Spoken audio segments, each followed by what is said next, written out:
जय हिंद मित्रांनो, एक्झाम जागर या एज्युकेशन यूट्यूब प्लॅटफॉर्मवर तुम्हा सर्वांचं पुन्हा एकदा स्वागत आहे. मित्रांनो, या आधीच्या सत्रामध्ये तुमच्यासाठीचा प्रश्न होता, केंद्र सरकारने 24 ऑगस्ट रोजी लॉन्च केलेल्या नवीन पेन्शन योजनेचं नाव काय आहे? या प्रश्नाचं योग्य उत्तर आहे पर्याय क्रमांक 3, म्हणजेच केंद्र सरकारने 24 ऑगस्ट रोजी युनिफाईड पेन्शन स्कीम ही योजना लॉन्च केली आहे. मित्रांनो, एक्झाममध्ये आपल्याला असं विचारलं जाऊ शकतं की युनिफाईड पेन्शन योजना लागू करणारे देशातील पहिलं राज्य कोणतं? तर महाराष्ट्र ही युनिफाईड पेन्शन योजना लागू करणारं देशातील पहिलं राज्य आहे. बरं, ही जी योजना आहे ही कधीपासून लागू असेल? तर 1 एप्रिल 2025 पासून ही योजना लागू असणार आहे. आजच्या सत्राचा पहिला प्रश्न पहा. भारत बायोटेकने लॉन्च केलेल्या तोंडावाटी दिल्या जाणाऱ्या अँटी कॉलरा लसीचं नाव काय आहे?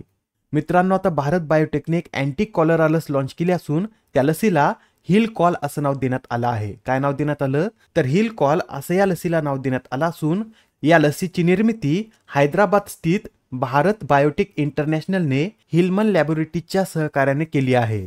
मित्रांनो, सध्या जगभरामध्ये 4 ते 5 कोटी कॉलरा लसीचा तुटवडा असून या आजारात बऱ्याच लहान लेकराचा मृत्यू होतो व आता हेच रोखण्यासाठी भारत बायोटेकने ही हिल कॉल लस तयार केली आहे. नेक्स्ट क्वेश्चन पहा. 24व्या आंतरराष्ट्रीय मदर टेरेसा पुरस्काराचे आयोजन कोठे करण्यात आले? तर आता हे जे 24वे आंतरराष्ट्रीय मदर टेरेसा पुरस्कार आहेत याचं आयोजन दुबईमध्ये करण्यात आलं होतं. मित्रांनो, हे पुरस्कार 1997 मध्ये मदर टेरेसा यांच्या निधनानंतर सुरू करण्यात आले असून अखिल भारतीय अल्पसंख्याक आणि वंचित वर्ग परिषदेने आता दुसऱ्यांदा या पुरस्कारासाठीच्या कार्यक्रमाचं आयोजन भारताबाहेर केलं आहे.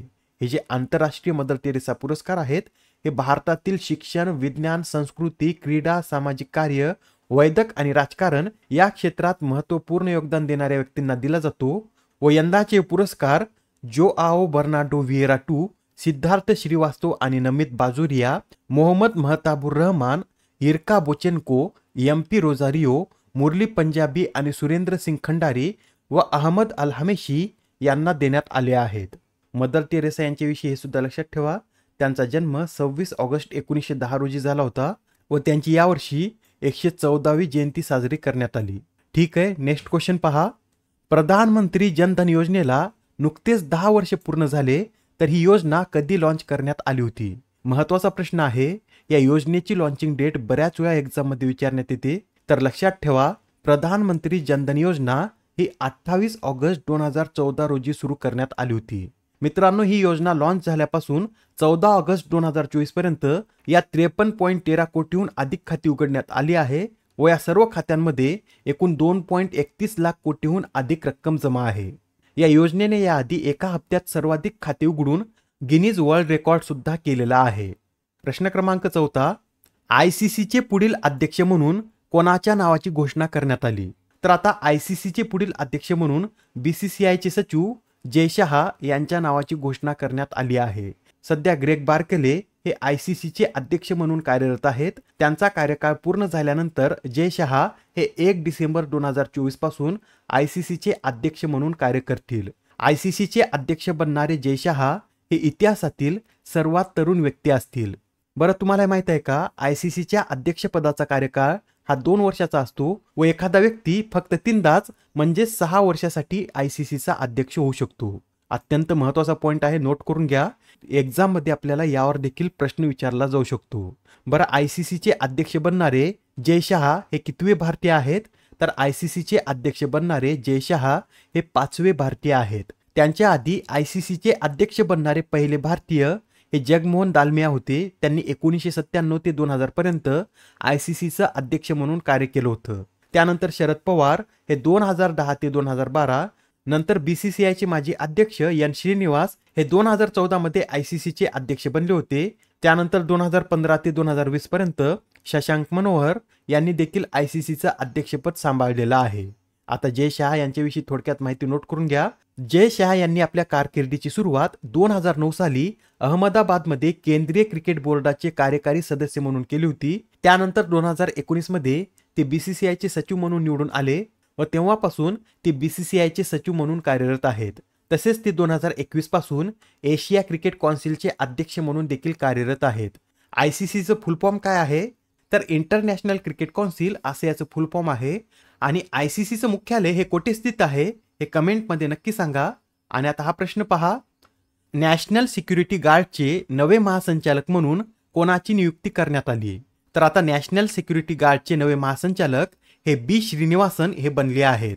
हे जे बी श्रीनिवासन आहेत हे बिहार कॅडरचे 1992च्या बॅचचे IPS अधिकारी असून ते आता या पदावर 31 ऑगस्ट 2027 पर्यंत कार्यरत असतील. या NSG विषयी हे सुद्धा नोट करून घ्या. या नॅशनल सिक्युरिटी गार्डची स्थापना 22 सप्टेंबर 1986 साली करण्यात आली होती आणि हे जे दल आहे हे भारत सरकारच्या 7 केंद्रीय सशस्त्र दलापैकी एक आहे व हे दल केंद्रीय गृह मंत्रालयाअंतर्गत कार्य करतं.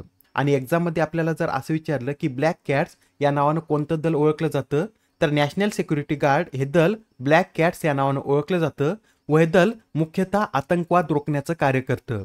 प्रश्न क्रमांक 6, अमेरिकेतील कोणत्या राज्यात भगवान श्री हनुमानाचा 90 फूट उंच पुतळा स्थापन करण्यात आला? तर आता भगवान श्री हनुमानाचा 90 फूट उंच पुतळा हा अमेरिकेतील टेक्सास या राज्यामध्ये स्थापन करण्यात आला आहे. मित्रांनो, या पुतळ्याला काय नाव देण्यात आलं? तर स्टॅच्यू ऑफ युनियन असं या पुतळ्याला नाव देण्यात आलं आहे. अत्यंत महत्त्वाची न्यूज आहे, नोट करून घ्या. अमेरिकेतील टेक्सास या राज्यात भगवान हनुमानाचा 90 फूट उंच पुतळा स्थापन करण्यात आला असून त्या पुतळ्याला स्टॅच्यू ऑफ युनियन असं नाव देण्यात आलं आहे. व हा जो भगवान हनुमानाचा पुतळा आहे हा आता अमेरिकेतील 3ऱ्या क्रमांकाचा सर्वात उंच पुतळा ठरला आहे.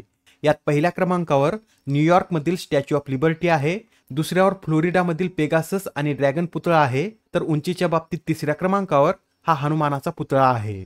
प्रश्न क्रमांक 7, रेल्वे बोर्डाचे नवीन अध्यक्ष आणि मुख्य कार्यकारी अधिकारी म्हणून कोणाची नियुक्ती करण्यात आली? तर आता रेल्वे बोर्डाचे नवीन अध्यक्ष आणि मुख्य कार्यकारी अधिकारी म्हणून सतीश कुमार यांची नियुक्ती करण्यात आली आहे. सतीश कुमार हे रेल्वे बोर्डाचे अध्यक्ष म्हणून कधीपासून पदभार सांभाळतील? तर 1 सप्टेंबर 2024 पासून ते हा पदभार सांभाळतील.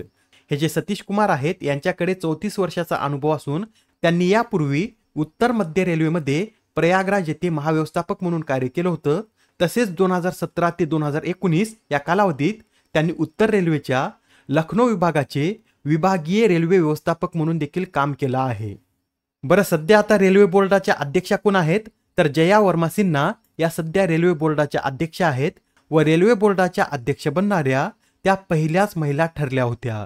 नेक्स्ट क्वेश्चन पहा, सुहासिनी देशपांडे यांचे नुकतेच निधन झाले, तर त्या कोणत्या क्षेत्राशी संबंधित होत्या? या प्रश्नाचं योग्य उत्तर आहे पर्याय क्रमांक 4 म्हणजे सुहासिनी देशपांडे या अभिनय या क्षेत्राशी संबंधित होत्या.